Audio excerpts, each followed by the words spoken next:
손주는 참 예쁘다. 누구나 다 그렇게 입을 모아 말합니다. 틀림없이 그 아이들은 무엇과도 바꿀 수 없는 귀한 보물입니다. 하지만 요즘 그 귀한 손주가 올 때마다 몸살을 앓고 지갑이 텅텅 비어 두려움에 떠는 할머니 할아버지가 늘어나고 있습니다. 이른바 손주 돌보기 지침, 손주 우울증입니다. 특히 다 큰 딸이 친정에 돈 안 내고 자는 곳이나 아무 때나 막 들르는 공짜 가게처럼 대하기 시작할 때 그 짐은 사랑을 넘어 늙은 날의 벼락거지가 되는 무서운 길이 됩니다. 이 이야기는 아직 젊으니까 괜찮아 라는 말에 묶여 딸 내외의 공짜 아이돌봄이이자 돈패 쓰는 기계 취급을 받았던 58살 어머니가 자신의 늙은 날과 마음을 지키기 위해 사랑하는 딸과 연을 끊을 각오로 굳은 약속을 내민 싸움의 기록입니다. 이 영상을 끝까지 보시면 손주 돌보기 지침에서 벗어나 자식들과 알맞은 거리를 두는 길을 찾으실 수 있을 것입니다. 부디 끝까지 지켜봐 주시기 바랍니다. 이 어머니의 이름은 지연입니다. 58살, 큰 물건 파는 곳에서 시간 단위로 일하며 남편과 단둘이 살고 있습니다. 남편 동철 62살은 다니던 일터에서 물러난 뒤 다시 가벼운 일을 돕고 있지만 집에서는 아무것도 하지 않습니다. 금요일 밤, 지연이 가장 마음이 무거워지는 때입니다. 일을 마치고 돌아와 한숨 돌리려던 그때 손전화기가 울립니다. 화면에 뜬 수진이라는 글자를 보고 지연은 깊은 한숨을 내쉬었습니다. 전화는 딸 수진에게서 온 것입니다. 여보세요? 엄마, 내일 말이야. 우리 민준이가 할머니 할아버지 보고 싶다고 하네. 아침 일찍 가도 되지?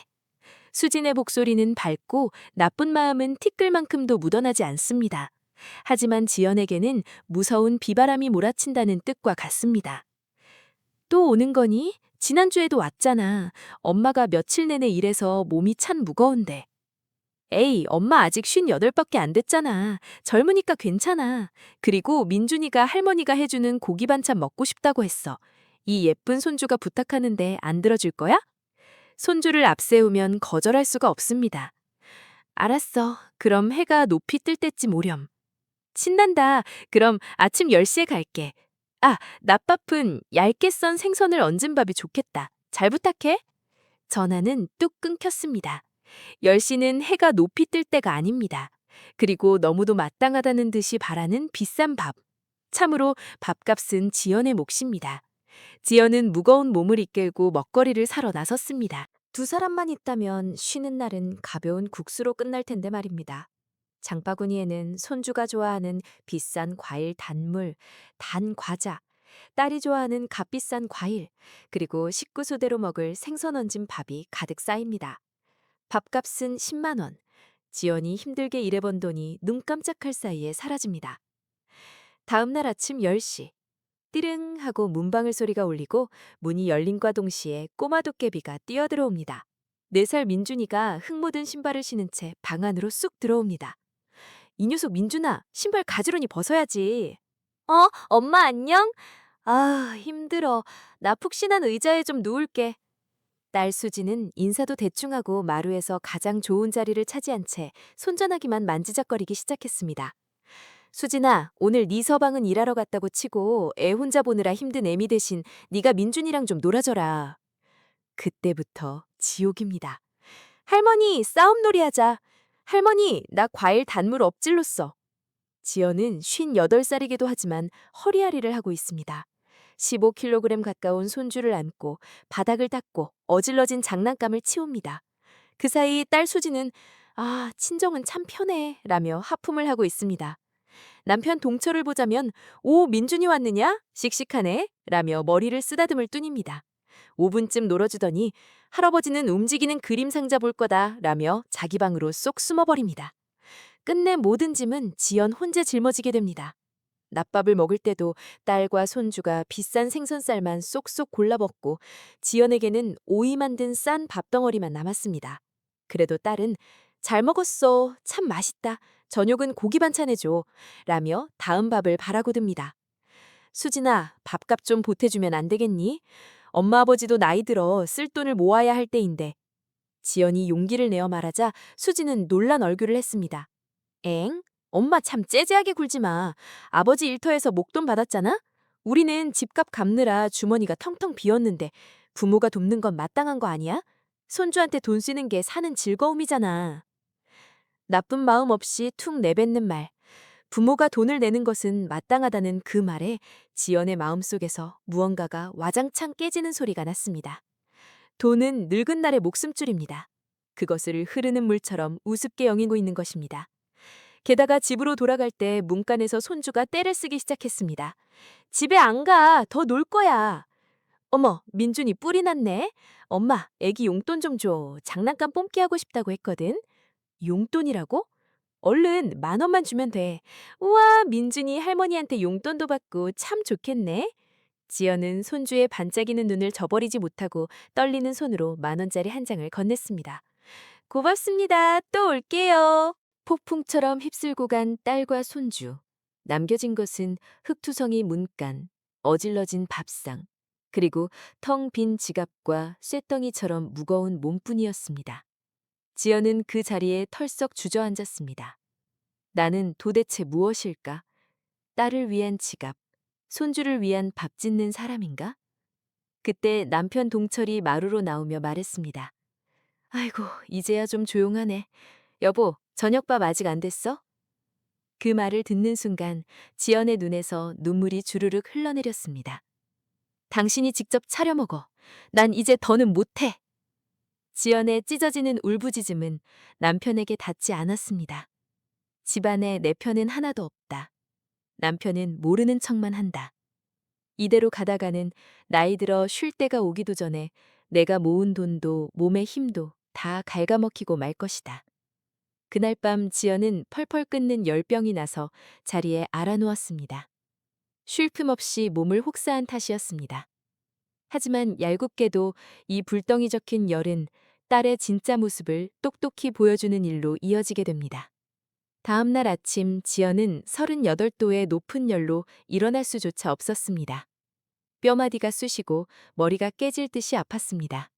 며칠 내내 밖에서 일한 데다 쉬는 날에도 무리하게 일한 피로가 한꺼번에 몰려온 것입니다. 그때 전화기가 울렸습니다. 딸 수진이었습니다. 틀림없이 괜찮냐고 걱정해 줄 것이라 생각했습니다. 그렇게 믿은 것이 잘못이었습니다. 여보세요? 엄마, 나 오늘 말이야. 민준이 좀 맡아주면 안 돼? 나 머리 만지는 곳에 나를 잡아놨거든. 미안해, 수진아. 엄마가 열이 펄펄 끓어. 38도나 되어서 움직일 수가 없어. 전화기 너머로 짧은 침묵이 흘렀습니다. 그리고 되돌아온 말은 두 귀를 의심하게 만들었습니다. 헐, 진짜 곤란한데? 약속 어긴 돈 물어내면 엄마가 어쩔 거야?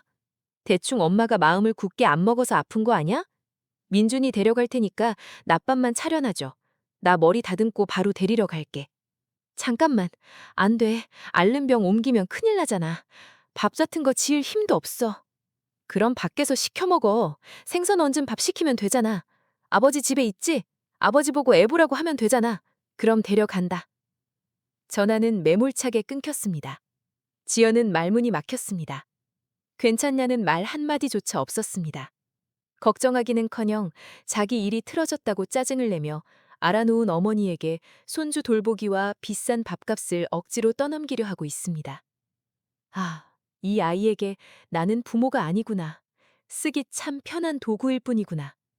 머릿속에서 딸을 향한 다스운 사랑이 빠르게 식어가는 것을 느꼈습니다. 엎친 데 덮친 격으로 남편 동철이 못을 박았습니다. 마루에서 쿵쾅거리는 발소리가 다가왔습니다. 덜컥하고 잠자는 방의 문이 열렸습니다. 어이, 여보, 벌써 낮이다. 밥 아직 안 됐어? 나 열이 몹시 나요. 오늘은 밥 좀 알아서 챙겨 먹어요. 뭐야? 감기 몸살이요? 마음가짐이 풀려서 그런 거야. 나는 아무 때나 여는 구멍가게에 차가운 밥은 싫어.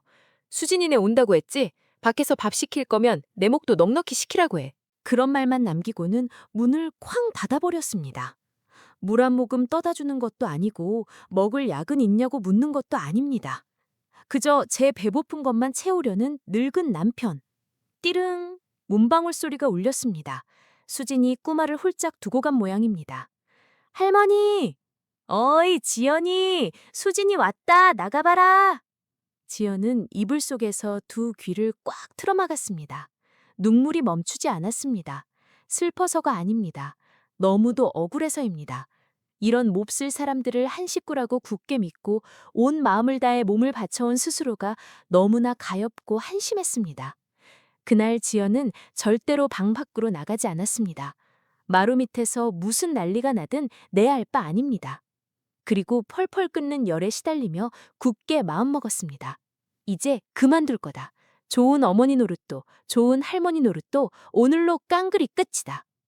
며칠 뒤 씻은 듯 열이 내린 지연은 마루의 큰 상 위에 돈 쓴 내역을 적어둔 공책과 숫자를 셈하는 기계를 넓게 펼쳐놓았습니다.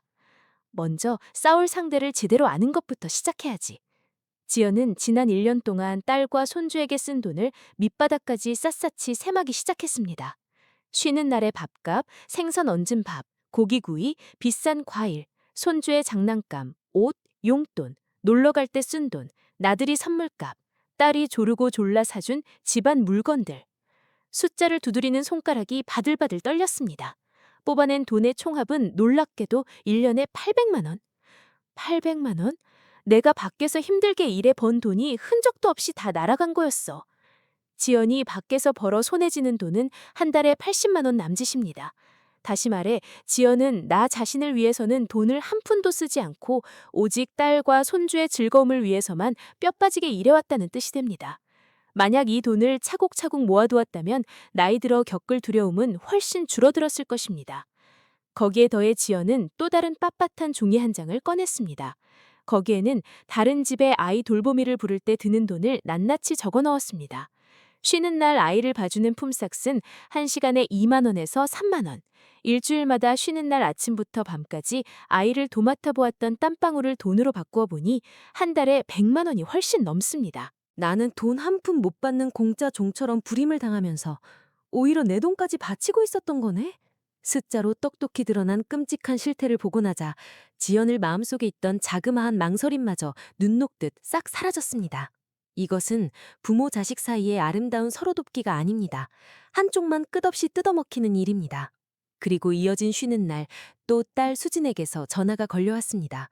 지난주에 못된 짓 따위는 까맣게 잊은 듯 목소리가 맑기만 합니다.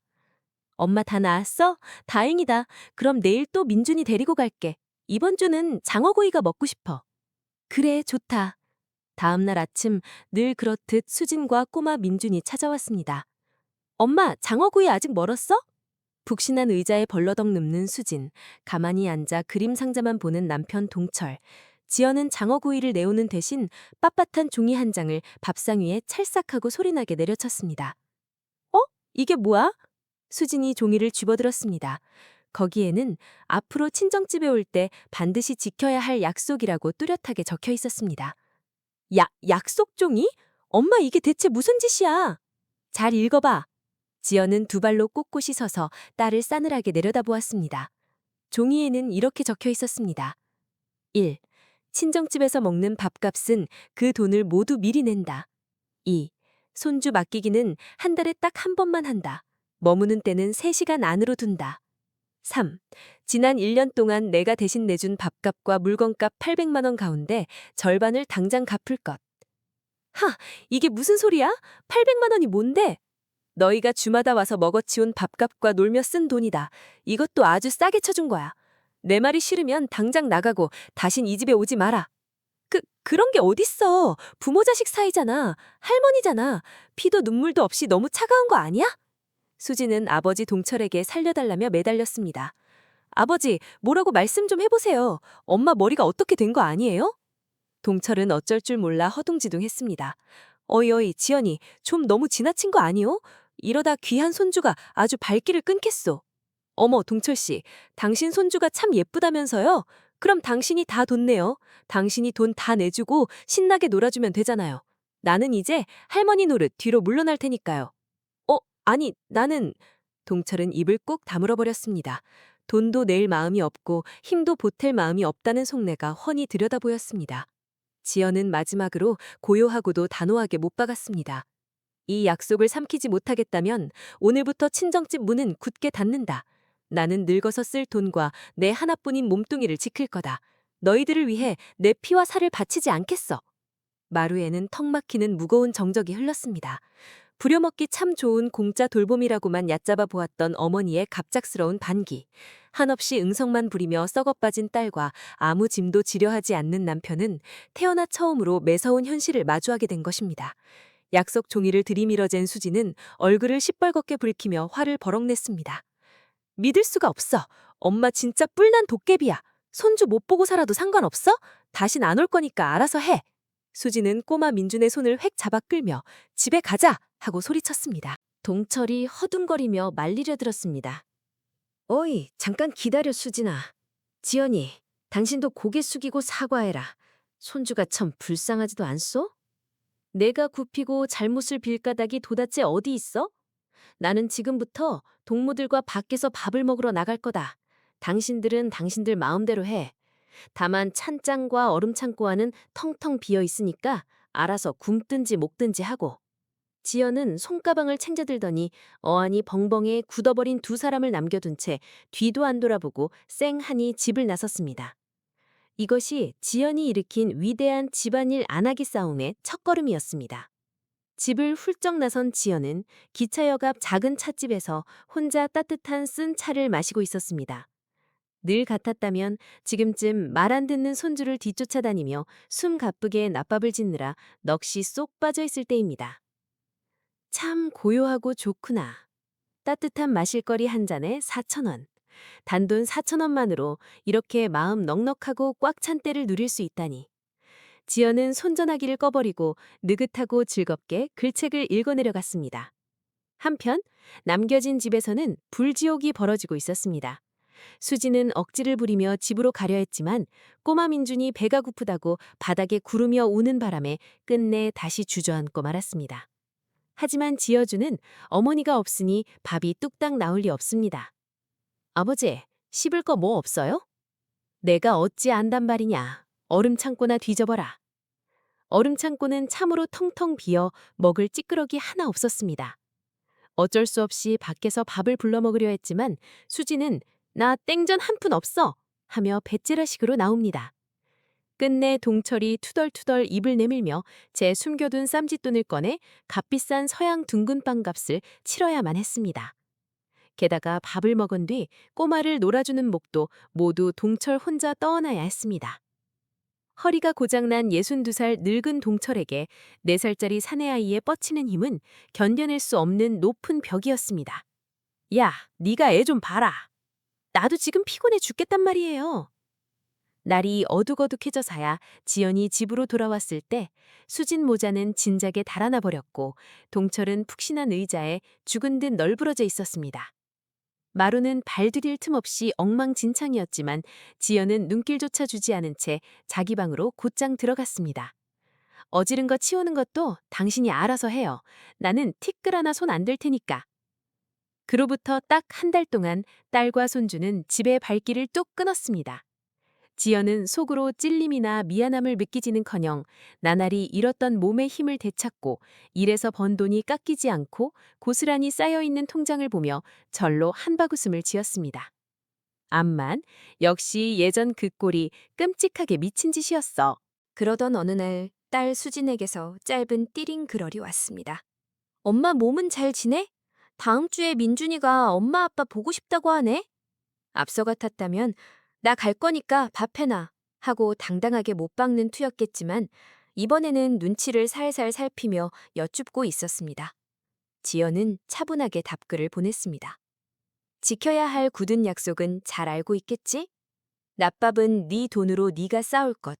머무는 때는 3시간을 넘기지 않는다.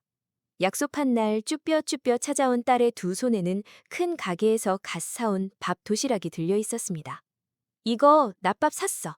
엄마 아버지 드실 것도 있으니까. 살짝 입술이 나와 툴툴대긴 했지만 딸 나름대로 꺾이고 뉘우친 마음 씀씀이었습니다. 남편 동철 역시 지난번 뼈가 빠지도록 고생하며 대인 탓인지 자기 방으로 쏙 도망가지 않고 마루에 남아 꼬마와 놀아주는 것을 제법 거절게 되었습니다. 자기가 먼저 엉덩이를 떼지 않으면 지연이 2번 다시는 움직여주지 않는다는 것을 뼈저리게 깨우쳤기 때문입니다. 딱 3시간이 흘렀습니다. 그럼 약속했으니까 집에 갈게. 딸 수지는 굳게 다짐한 약속대로 짐을 챙겨 발길을 돌렸습니다. 손주 용돈을 달라고 징징대는 못된 버릇도 싹 사라졌습니다.